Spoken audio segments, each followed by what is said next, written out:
আমন্ত্রণ নিউজ এক্সপ্রেসে দিনের ঘটে যাওয়া নানা ঘটনা নিয়ে আপনাদের সাথে থাকছি আমি শাহনাজ শাহরিয়ার। ব্যক্তিগত মুহূর্তের ভিডিও ভাইরালের পর নৈতিক স্খলন প্রমাণ হওয়ায় সাতক্ষীরার সংসদ সদস্য গাজী নজরুল ইসলামকে দল থেকে বহিষ্কার করেছে জামায়াতে ইসলামী। দলের কেন্দ্রীয় নির্বাহী পরিষদের জরুরি সভায় এই সিদ্ধান্ত হয়। বিশেষজ্ঞরা বলছেন, এ ঘটনায় প্রশ্নের মুখে গাজী নজরুল ইসলামের সংসদ সদস্য পদ। সাতক্ষীরা ৪ আসনের জামায়াতে ইসলামী সংসদ সদস্য গাজী নজরুল ইসলামের ব্যক্তিগত ভিডিও ছড়িয়ে পড়লে দেশ জুড়ে ব্যাপক সমালোচনা ও তীব্র প্রতিক্রিয়া দেখা দেয়। যদিও এ নিয়ে গাজী নজরুল ইসলাম নিজের ফেসবুক অ্যাকাউন্টে একটি ব্যাখ্যা দেন। সাথে থাকা নারীকে নিজের দ্বিতীয় স্ত্রী দাবি করেন। প্রথম স্ত্রী ও দ্বিতীয় স্ত্রীর পক্ষ থেকেও আসে ভিডিও বার্তা, যা ঘিরে বাড়তে থাকে বিতর্ক, আরও তীব্র হয় সমালোচনা। এর থেকে বিরত না থাকলে আমি আইনগত ব্যবস্থা নিতে বাধ্য হব। নজরুল ইসলামের বিরুদ্ধে তাৎক্ষণিক তদন্তের সিদ্ধান্ত জানিয়ে বিবৃতি দেয় জামায়াতে ইসলামী। অবশেষে সমালোচনার মুখে দলের কেন্দ্রীয় নির্বাহী পরিষদের জরুরি সভায় গাজী নজরুল ইসলামকে জামায়াতে ইসলামী থেকে স্থায়ীভাবে বহিষ্কারের সিদ্ধান্ত হয়। দলের সহকারী সেক্রেটারি জেনারেল হামিদুর রহমান আজাদ জানান, নৈতিকতা ও ইসলামী মূল্যবোধের বিরুদ্ধে কোনো আপোষ করবে না জামায়াত। সংগঠনের গঠনতন্ত্রের ৬২ ধারা অনুযায়ী তাকে দল থেকে বহিষ্কারের সিদ্ধান্ত নিয়েছে। দ্বারা প্রতীয়মান হয় দলের ব্যক্তি নয়। এমন পরিস্থিতিতে প্রশ্ন উঠেছে, দল থেকে বহিষ্কারের পর তার সংসদ সদস্য পদ থাকবে কিনা। নির্বাচন বিশ্লেষক ও আইনজীবীরা জানান, দলীয়ভাবে স্পিকারের কাছে সংসদ সদস্য পদ শূন্যের আবেদন করতে পারে জামাত। ওই দলই তাকে বহিষ্কার করছে, দলের কোথাও সে নেই। তার মানে এই পদটা তখন স্পিকার মহোদয়ের কাছে দল জানালে ওটা শূন্য ঘোষণা করবে। জাতীয় সংসদের স্পিকার তার এই বহিষ্কারাদেশের বিষয়টি আমলে নিয়ে তার ব্যাপারে সিদ্ধান্ত নেওয়ার জন্য নির্বাচন কমিশনে রেফার করবে। এটি নির্বাচন কমিশনের কাছে যখন রেফার করা হবে, ওরাই সিদ্ধান্ত নেবে। নির্বাচন কমিশনার মোহাম্মদ আনোয়ারুল ইসলাম সরকার জানান, জামায়াতে ইসলামী থেকে বহিষ্কারের চিঠি পেলে আইন দেখে ব্যবস্থা নেওয়া হবে। এখনো আমার দৃষ্টি গোচরে আছে, তো আইনটা দেখে বলতে আছে। দলীয় শাস্তির পর সাংবিধানিক বাস্তবতা কি হবে তা নির্ভর করছে জামায়াত ইসলামী কি চায় তার উপর। নাফিউল ইসলাম লিংকন, চ্যানেল 24, ঢাকা। এদিকে গাজী নজরুল ইসলামের বিরুদ্ধে নিজ জেলা সাতক্ষীরায় বিক্ষোভ ও মানববন্ধন হয়েছে। বাগেরহাটের মোংলায় তার কুশপুত্তলিকা পুড়িয়েছে স্থানীয় বিএনপি ও অঙ্গ সংগঠনের নেতাকর্মীরা। এ সময় নজরুল ইসলামের শাস্তির দাবি জানিয়েছেন তারা। এছাড়া গাজী নজরুল ইসলামের বিরুদ্ধে হত্যা চেষ্টার মামলা করেছেন তার সাবেক ড্রাইভার। সামাজিক যোগাযোগ মাধ্যমে ছড়িয়ে পড়া কয়েক মিনিটের ভিডিও ঘিরে কদিন আলোচনায় সাতক্ষীরা ৪ আসনের সংসদ সদস্য জামায়াতের গাজী নজরুল ইসলাম। এরপর ফেসবুকে নারীকে দ্বিতীয় স্ত্রী দাবি করে নিজের পক্ষে যুক্তির পরপরই সমালোচনায় যেন ঘি ঢেলে দেওয়ার মতো ঘটনা ঘটে। এই ঘটনা পরিণত হয় সাতক্ষীরার মূল আলোচনার বিষয়। জেলার শ্যামনগর বাজারে এমপির বিরুদ্ধে বিক্ষোভ মিছিল ও মানববন্ধন হয়। একই সাথে আইনি পদক্ষেপের দাবি জানান স্থানীয়রা। মগবাজারের মতন হোটেলে যিনি অনৈতিক কাজে ধরা খায়, আমরা সেই প্রতিনিধিকে শ্যামনগরবাসীর পক্ষ থেকে অবঞ্চিত ঘোষণা করলাম। গাজী নজরুল ইসলাম আমাদের পুরো শ্যামনগরবাসীকে কলঙ্কিত করেছে দেশবাসী এবং সারা বিশ্বের কাছে। এই ধর্ষকের শ্যামনগরে আর জায়গায় দিতে চাই না। আমরা এই ধর্ষকের পদত্যাগ চাই এবং প্রধানমন্ত্রীর কাছে আমরা এই দাবি জানাই। একই দাবিতে বাগেরহাটের মোংলায় বিক্ষোভ করেছেন স্থানীয় বিএনপি ও অঙ্গ সংগঠনের নেতাকর্মীরা। পোড়ানো হয় কুশপুত্তলিকা। এমন পরিস্থিতিতে বুধবার দলের কেন্দ্রীয় নির্বাহী পরিষদের জরুরি সভায় গাজী নজরুল ইসলামকে দল থেকে বহিষ্কারের সিদ্ধান্ত হয়। Desk report, channel 24। রাজধানীর ফিলিং স্টেশনে দেখা দিয়েছে সিএনজি গ্যাসের তীব্র সংকট। সকাল থেকে সন্ধ্যা পর্যন্ত অপেক্ষা করেও মেলেনি চাহিদা মতো গ্যাস। জ্বালানি ও খনিজ সম্পদ মন্ত্রী জানিয়েছেন, দুর্ঘটনায় একটি এলএনজি টার্মিনাল ক্ষতিগ্রস্ত হওয়াতে সরবরাহ কমেছে। দুদিনের মধ্যে সংকট সমাধানের আশা করেন মন্ত্রী। মাইলের পর মাইল গাড়ির দীর্ঘ সারি, ফিলিং স্টেশনগুলোতে সিএনজি গ্যাস সংগ্রহে দিনভর এমন অপেক্ষা। সপ্তাহখানেক ধরেই ফিলিং স্টেশনগুলোতে সিএনজি সরবরাহের সংকট চলছে, যা তীব্র হয়েছে বুধবার। দীর্ঘ 7 থেকে 8 ঘন্টা লাইনে দাঁড়িয়েও গ্যাস পাননি চালকরা। বিগত 2 সপ্তাহ যাবৎ আমাদের এই সমস্যা, আজকে একেবারেই বন্ধ। মোয়াখালীতে যতগুলো পাম্প আছে সবগুলোই বন্ধ। আজকে 1টা পর্যন্ত দেওয়া হয়েছে, এরপরে বন্ধ। এবার লাইনে টোটালে গ্যাস নাই। রাজধানীর প্রায় সব ফিলিং স্টেশনের চিত্র একই রকম।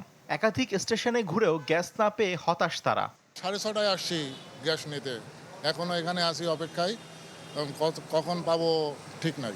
8 ঘন্টা যাবত এখন আমি পাম্পের কাছেও আসতে পারি না, গ্যাস নাই লাইনে, কখন পাবো জানি না। জ্বালানি ও খনিজ সম্পদ মন্ত্রী বলছেন, দুর্ঘটনায় একটি এলএনজি টার্মিনাল ক্ষতিগ্রস্ত হওয়ায় ব্যাহত হচ্ছে গ্যাসের স্বাভাবিক সরবরাহ। শীঘ্রই এই সংকট কেটে যাবে বলে আশা তার। মাত্র 2টো এফএসআরও কাজ করে, গতকালকে একটা এফএসআর আগুন লেগে গেছে। লাকিলি আমার এলএনজির জাহাজ ভিড়তে যে সরে গেছে, নাহলে তো বিশাল বড় একটা অ্যাক্সিডেন্ট হয়ে যেত। এখন আজকে এলএনজি আমরা দিতে পারিনি, আমার প্রেশার ফল করে গেছে গ্যাসের। দৈনিক গ্যাসের চাহিদা অনুপাতে সরবরাহ বাড়াতে সরকার কাজ করছে বলেও জানান মন্ত্রী। শফি মাহমুদ সাগর, চ্যানেল 24, ঢাকা। প্রায় 10,000 কোটি টাকা ব্যয় বাড়িয়ে অনুমোদন পেল সংশোধিত ঢাকা আশুলিয়া এলিভেটেড এক্সপ্রেসওয়ে প্রকল্প। একই সাথে মেয়াদ বেড়েছে আরও 5 বছর। একনেক সভায় 14,041 কোটি টাকার 8টি প্রকল্পের অনুমোদন দেওয়া হয়। এ সময় প্রকল্পের দীর্ঘসূত্রিতা ও ব্যয় বৃদ্ধির কারণ খুঁজতে তদন্তের নির্দেশ দিয়েছেন একনেক সভাপতি ও প্রধানমন্ত্রী তারেক রহমান। রাজধানীর যানজট এড়িয়ে বিমানবন্দর থেকে সাভার ইপিজেড পর্যন্ত স্বস্তি যোগাতে 2017 সালে শুরু হয় ঢাকা আশুলিয়া এলিভেটেড এক্সপ্রেসওয়ে প্রকল্প। 5 বছরে কাজ শেষ হওয়ার কথা থাকলেও পেরিয়ে গেছে 9 বছর। প্রকল্প পরিণত হয়েছে সেতুহস্তিতে। সেতুহস্তি থেকে মুক্তির পথ এ সরকার আবার খুঁজে পেল প্রকল্পের মেয়াদ ও অর্থ বৃদ্ধির মাধ্যমে। পরিকল্পনা অনুযায়ী কাজের তো পরিবর্তন হয়েছেই, সাথে সময়ও বাড়ছে আরও 5 বছর। অর্থাৎ এই অঞ্চলের মানুষের পোহাতে হবে উন্নয়নের বিড়ম্বনা। আর ব্যয় বেড়েছে প্রায় 10,000 কোটি টাকা। অথচ সভায় প্রকল্পের দীর্ঘসূত্রিতা কমানো আর বাস্তবায়নের যৌক্তিক সময় নির্ধারণের বিষয়ে নির্দেশনা আসে খোদ প্রধানমন্ত্রীর কাছ থেকে। ডলারের পরিবর্তনের কারণেই আবার কতগুলো ভ্যাট ট্যাক্স সহ বেশ কিছু পরিবর্তনের জায়গা আছে। আর 5টার ক্ষেত্রে এখানে নতুন একটা অঙ্গ সংযোজন হয়েছে। মাননীয় প্রধানমন্ত্রী এই বিষয়ে আবারও নির্দেশনা দিয়েছেন যে প্রকল্প বাস্তবায়নের এই বিষয়টিকে কত যৌক্তিক করা যায় সময়ের দিক থেকে। এদিকে অতিবৃষ্টি, প্রাকৃতিক দুর্যোগ কিংবা দীর্ঘদিনের রক্ষণাবেক্ষণের অভাবে গ্রামীণ এলাকার যোগাযোগ কাঠামো পড়ে ক্ষতির মুখে। ভেঙে পড়ে সরবরাহ ব্যবস্থা, ক্ষতির মুখে পড়ে সার্বিক অর্থনীতি। এমন পরিস্থিতি থেকে উত্তরণে এবার 2,000 কোটি টাকা ব্যয়ে পল্লী সড়ক রক্ষণাবেক্ষণ ও কর্মসংস্থান প্রকল্প হাতে নিয়েছে সরকার। সম্পূর্ণ সরকারি অর্থায়নে প্রকল্পটি বাস্তবায়ন করবে স্থানীয় সরকার বিভাগের আওতায় স্থানীয় সরকার প্রকৌশল অধিদপ্তর এলজিইডি। বাস্তবায়নের সময় ধরা হয়েছে 3 বছর। পল্লী সড়ক রক্ষণাবেক্ষণ ও কর্মসংস্থান প্রকল্প, এটি একটি নতুন প্রকল্প ব্যবস্থা। এগুলো স্থানীয় সরকার বিভাগ এই প্রকল্পগুলো বাস্তবায়ন করবে। চলতি অর্থ বছরের প্রথম এবং বর্তমান সরকারের 6ষ্ঠ জাতীয় অর্থনৈতিক পরিষদ নির্বাহী কমিটি একনেক সভায় মোট 8টি প্রকল্প অনুমোদন দেয়া হয়। এসব প্রকল্প বাস্তবায়নে মোট ব্যয় ধরা হয়েছে 14,041 কোটি 21 লাখ টাকা। দিলওয়ার দোলন, চ্যানেল 24, ঢাকা। বস্ত্রশিল্পের সমস্যা পর্যালোচনা ও সমাধানে উচ্চ পর্যায়ের কমিটি করে দিয়েছেন প্রধানমন্ত্রী তারেক রহমান।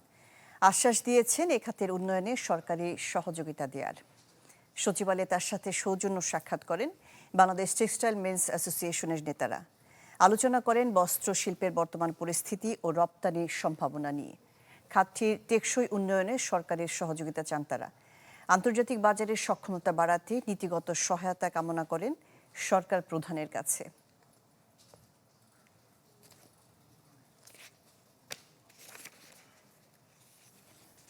আধুনিক প্রযুক্তির যুগেও দেশের রেল গেটগুলো চলছে ব্রিটিশ আমলের পদ্ধতিতে, যেখানে শুধু গেটম্যানের হাতের উপর নির্ভর 3000-এর বেশি রেল ক্রসিং।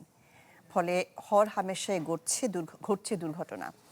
এই পরিস্থিতি সামলাতে অটোমেশন চালুর পরিকল্পনা নিয়েছে সরকার। 6 মাসের মধ্যে চালু হতে পারে পরীক্ষামূলকভাবে। আদ্দিন সজীবের রিপোর্ট, ক্যামেরাতে ছিলেন মমিনুল ইসলাম মমিন ও রিপু আহমেদ।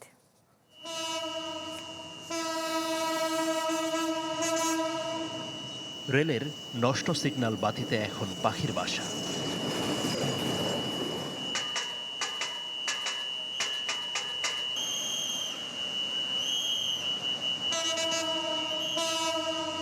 সংকেত ছাড়াই চলছে ট্রেন, ভরসা শুধু গেটম্যানের হাতের ইশারা। এমন ঝুঁকিপূর্ণ চিত্র বেশিরভাগ রেল গেটে। রাজধানীর এফডিসির লেভেল ক্রসিংয়ে যে রেল লাইন ক্লিয়ারের ব্যবস্থা রয়েছে সেটা অকার্যকর হয়ে পড়ে আছে অনেক দিন। এছাড়া যে টেলিফোন রয়েছে যোগাযোগের জন্য সেটাও নষ্ট। এর বাইরে ট্রেন যখন খুব কাছে চলে আসে তখন বাজে কলিং বেল। এভাবেই অরক্ষিতভাবে চলছে দেশের রেলগেট ব্যবস্থাপনা। ফলে প্রতি মুহূর্তেই সতর্ক থাকতে হয় গেটম্যানদের। ট্রেন দেখলেই তড়িঘড়ি করে ফেলেন ব্যারিকেড। এতে হরহামেশাই ঘটে দুর্ঘটনা। রেলওয়ে পুলিশের তথ্য বলছে গত 10 বছরে সারা দেশে লেভেল ক্রসিংয়ে দুর্ঘটনায় প্রাণ হারিয়েছেন 3600 মানুষ। আমার লগে তো টেলিফোনও নাই, লকও নাই, চাবিও নাই, কিছুই নাই, সব কিছু নষ্ট। আর আমার দ্বারা তো কোনো ইনফরমেশন নাই যে গাড়ি আসতেছে। আমাদের এখানে কেটি ইন্টারলক গেট, আমাদের কেটির লাইনটা কেটি আছে কিন্তু লাইন নাই। রেলওয়ের তথ্য মতে দেশ জুড়ে প্রায় 3500 কিলোমিটার রেলপথে লেভেল ক্রসিং আছে 3200-এরও বেশি, যার মধ্যে 1000-এর বেশি গেটই অনুমোদিত। বি ক্লাস বলি আমরা, যেটা সি ক্লাস বলি, এরকম গেটের সংখ্যা বেশি এবং লোকজন আনঅথরাইজভাবে ক্রস করতে গিয়ে অ্যাক্সিডেন্ট হচ্ছে। এর জন্য আমরা আসলে রিসেন্টলি বুয়েটের সাথে আলোচনা করছি। আমরা কিছু অটোমেটেড গেটগুলো করার চেষ্টা করতেছি, পরীক্ষামূলকভাবে করতেছি। লেভেল ক্রসিংয়ে সেন্সরযুক্ত অটোমেটেড সিগন্যাল ও ব্যারিকেড স্থাপনে পরীক্ষা নিরীক্ষার কাজ করছে বুয়েটের 10 সদস্যের একটি দল। তারা জানান আগামী 6 মাসের মধ্যে ঢাকার 15টি রেল গেটে বসানো হতে পারে পরীক্ষামূলকভাবে। আমাদের যে সোশ্যাল কনটেক্সট, আমাদের যে টেকনোলজিক্যাল রিয়েলিটি, এই দুটার সাথে সামঞ্জস্য রেখেই একটা হোমগ্রোন সলিউশন ডেভেলপ করা, যেটা আমাদের জন্য কস্ট এফেক্টিভ হবে। আমরা রিয়েল লাইফের ট্রাফিক যেটা আসা যাওয়া করছে সেটাকে হ্যাম্পার করবো না। তার পাশে একটা ফাঁকা জায়গায় আমরা একটা গেট এস্টাবলিশ করে ট্রেনের আসা যাওয়ায় এটার নামছে উঠছে ঠিক মতো কিনা এটাকে আমরা টেস্ট করবো। 3টা গেট, এটাও নেক্সট কাপল অফ মান্থসে। তবে রেলের দুর্বল কাঠামোর বাস্তবতায় লেভেল ক্রসিংয়ে নতুন প্রযুক্তির স্থাপন চ্যালেঞ্জিং বলে মনে করছে বিশেষজ্ঞ দলটি। আছে সরঞ্জামের নিরাপত্তার শঙ্কাও। আমরা একটু চেষ্টা করবো তুলনামূলক একটু আগে থেকে অ্যালার্মটা দেওয়া, যেন মানুষ যথেষ্ট রেসপন্স টাইমটা পায়। আমরা সাধারণত এমন একটা স্পিডে নামানোর চেষ্টা করব যে স্পিডটা আমাদের জন্য সুদিং হয়। আবার ট্রেনটা যখন ক্রস করে চলে গেল, এই গেটটাকে আবার অটোমেটিক্যালি আমরা তুলে দেবো। আমরা চেষ্টা করব না যে প্রথম থেকে মানুষকে এখান থেকে সরিয়ে দেওয়ার জন্য, কারণ মানুষের একটা ভূমিকা আমাদের কনটেক্সটে কিন্তু আছে। স্বয়ংক্রিয় ব্যারিকেডের পাইলট প্রকল্প সফল হলে ধাপে ধাপে দেশের সব লেভেল ক্রসিংয়ে স্থাপন করতে চায় বাংলাদেশ রেলওয়ে। আদ্দিন সজীব, চ্যানেল 24, ঢাকা।